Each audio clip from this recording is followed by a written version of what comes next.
Good morning, man. Hey, I'm just giving y'all an update of what's going on in Washington D.C., man. Look, it's Labor Day.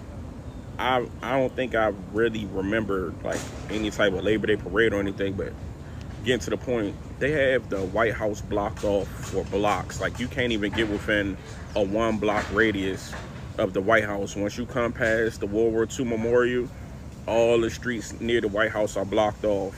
1 block up, 1 block down, and then all the way across. So you can't even get close to the White House today.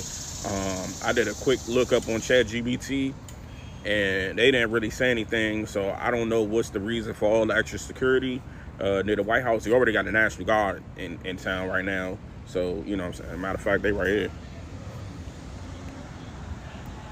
You already got the National Guard, so I don't know.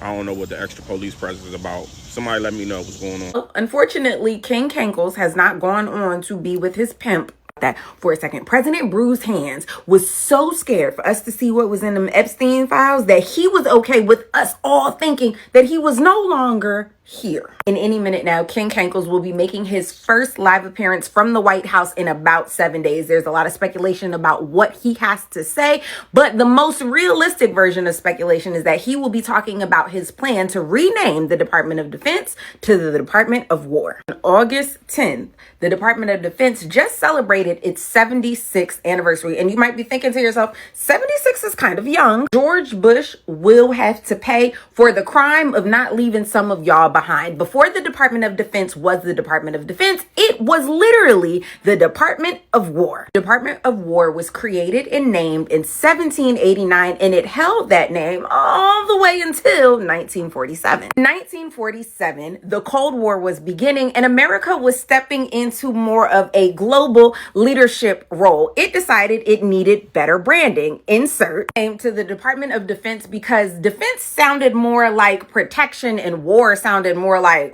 whoa, girl. It kept that name up until y'all elected King Kankles. And now here we are in 2025 facing the renaming of the Department of Defense back to its original name, the Department of War, while over in China, they are holding military parades. That's happening today. Who is attending that military parade? Putin. Why are we renaming the Department of Defense?